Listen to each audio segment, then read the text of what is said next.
Wanted the perking up of your heart and the feeling of a different kind of life. I must sound like a baby up here. I haven't smoked, I haven't drank, and I don't take drugs, okay? Well, I have other problems, but I can't tell you about them. Trump has an addiction all his own, cash flow. And to satisfy his craving for cash, he went where the money was, to Atlantic City. Atlantic City liked the fact that Trump seemed to have a clean image with no prior ties to the gambling industry. Donald's problem is a simpler one. He wanted to become a super citizen. He wanted to be the beneficiary of a privilege granted by the state of New Jersey, namely a gaming license. And therefore you have to, it's like going to confession, you have to prove that you are an absolute first-class citizen. That was a little hard to do considering his connection to Daniel Sullivan. To the Teamsters Union, Sullivan was a reformer. To the law, he was a man with a criminal record. To Donald Trump, though, he was an asset on his construction jobs. And he was also co-owner of the land on which Trump wanted to build his first casino. One of Sullivan's partners on that land had links to Nicky Scarfo, the crime boss of Atlantic City, currently in jail. Sullivan and his partners had bought the land just 1 week before they sold it to Trump. Trump owned the land, but he said he wouldn't build until he had a casino license. The Casino Control Commission granted it to him in record time. He had almost everything. He did not have the financing for the Trump Plaza, and at that time, he was in the process of building the Trump Tower in New York, and he was under construction with the Hyatt, New York.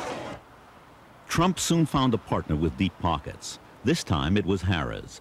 For half ownership, Harrah's put up $50 million, and for that, Trump had to take second billing. He'd soon buy Harrah's out and rename the casino Trump Plaza. Just like going to confession, casino applications must be renewed every few years, so casino owners must stay clear of associations like Daniel Sullivan. That leads to questions about Trump's relationship with this man, Joseph Wexelbaum. To Donald Trump, he provided helicopter service to Atlantic City. To drug enforcement officials, he was a sometime middleman between Colombian cocaine suppliers and American drug dealers.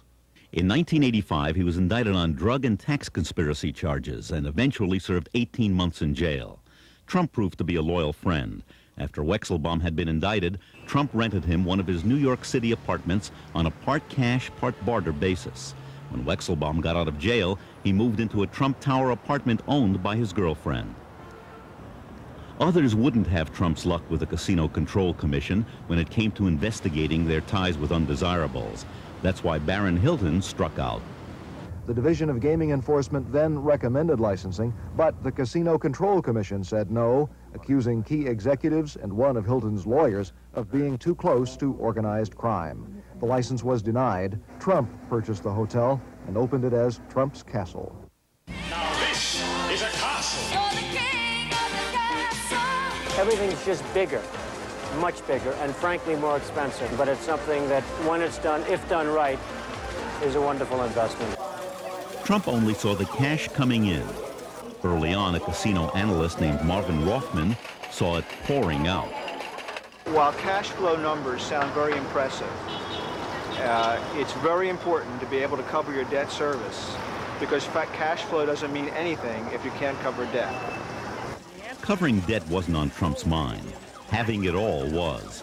So Trump's debt grew larger as he relied on the magic of junk bonds instead of partners to finance his habit. But this was the mid-1980s. Trump was on top. Every hand was full of aces, and he kept going. Trump began playing a new game, weaken your competition. First came Harrah's, his former partner. He bought its stock, and the company spent $30 million buying him out. With the profits, he went after Bally's. There was litigation on both sides, and in the end, Bally's succumbed to his apparent greenmail and paid him off. He skirts the law in the sense that he goes right up to the edge and sometimes over it. He uses his enormous economic clout. Instead of using his Bally profits to pay down debt, Trump went after the biggest prize in town, the unfinished Taj Mahal, owned by Resorts International. He began buying resort stock. The rest of the deal was pure Trump. Within a matter of months, he had convinced Resorts Board of Directors to permit him to put into effect a management contract, which was worth something like $60 million to him. Nothing like this has ever happened before, and in essence, they were paying him to supervise his own investment in his own company. Everybody was just aghast, because there would be nothing, nothing left for the shareholders. In return for the management contract, Trump was supposed to finance the completion of the Taj Mahal. He never had any intention of doing that until he owned the company outright. The contract bled the company dry. Stock prices fell, but they weren't low enough yet for Trump, so he tried something else. Resorts hired bankruptcy counsel, and Mr. Trump walked them through the unfinished building. Within hours, all of Atlantic City, and indeed the entire financial community, knew that Resorts had consulted bankruptcy counsel, and the rumors were rampant that Resorts was going into bankruptcy. There's no doubt that this had a very intimidating effect on the Casino Control Commission. Today, Donald Trump sat in the audience as state officials considered his request to gobble up even more. Trump's next frontier, the biggest of them all, the resort's Taj Mahal, still under construction. You ask yourself, why did the Casino Control Commission approve it? I think they were literally bowled over by Donald Trump and by the utter fear that they had that he would walk away from Atlantic City, that he would let this hotel under construction remain unfinished, that it would be another blight on the Atlantic City landscape to have New Jersey's tallest building sitting there as a skeleton for everybody to see. Everyone was happy about the deal except the shareholders. Before Trump's deal could be completed, out of the West came what looked like a white knight. It was the biggest high-stakes game on the boardwalk in years. The players, entertainer Merv Griffin and billionaire businessman Donald Trump. The prize, Resorts International, and the unfinished Taj Mahal. The winner, some might call it a tie. Griffin gets Resorts, Trump the Taj Mahal.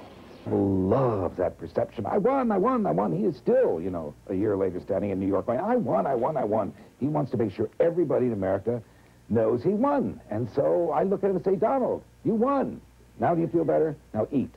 He had called me after he had negotiated to sell the property to Merv Griffin. And he said, didn't I do the best deal? Didn't I get the best of Merv, Marvin? And I said, Donald, I think it was great that you sold the property, but I think you made a mistake. I think buying the Taj Mahal is going to be a very bad thing for you. Well, what do you mean? I mean, I think the Taj Mahal is going to be the greatest success ever. I mean, you just don't understand. And I said, well, I can't understand why you want to operate 3 different properties in Atlantic City. How do you differentiate the marketing? And the Taj is going to be such an expensive property to operate. Marvin, you just don't have vision. You just don't understand. This thing is going to be a monster. Having won this battle, Trump thought he could do anything. He plunged in and bought 2 more Atlantic City properties. Now he really needed cash, so he invested in another competitor, hoping to get bought out at a profit again. This time, the Casino Control Commission made him back down. It threatened to take his licenses if he did it again. That cut off his cash supply. Mr. Trump, or for that matter, any other casino operator, may not use a subsequent sale or disposition to purge himself of the taint created by the purchase of an interest in a New Jersey casino competitor or its holding or intermediary companies. This was the turning point for Trump, but he didn't see it. His sights were set only on the opening of the Taj Mahal.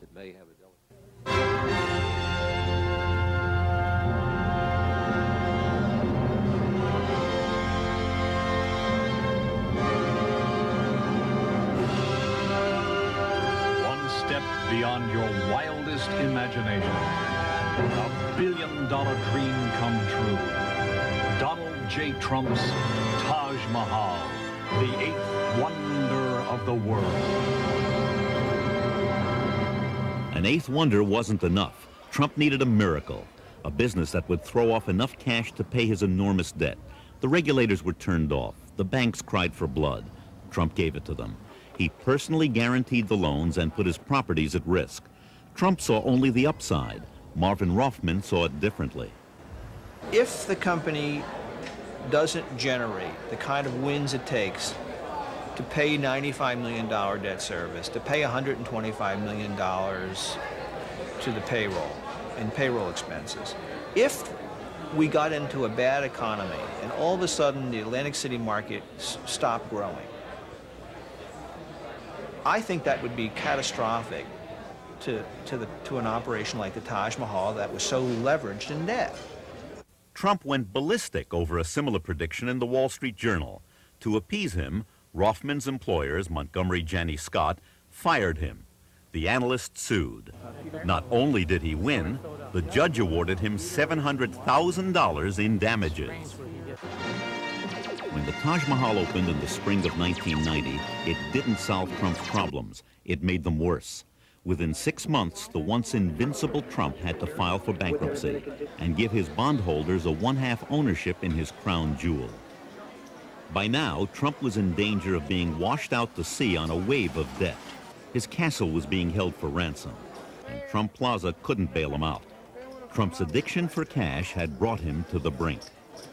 I, in a way, get high from what I do, okay? In a way, that's and I look at it as a positive addiction, because addiction can be positive. The casinos are tough nut. They're tough. They're really tough. I wish there was a chance of beating them. I'll be the first in line, but there isn't. You gotta die broke with the game.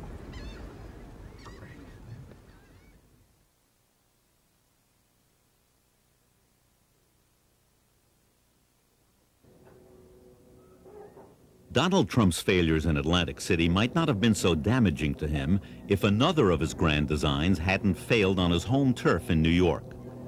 This abandoned railroad yard on Manhattan's west side was Donald Trump's Field of Dreams, the largest undeveloped site of land in Manhattan with magnificent views of the Hudson River. Trump bought it for $93 million, and he planned to put up the world's tallest building there.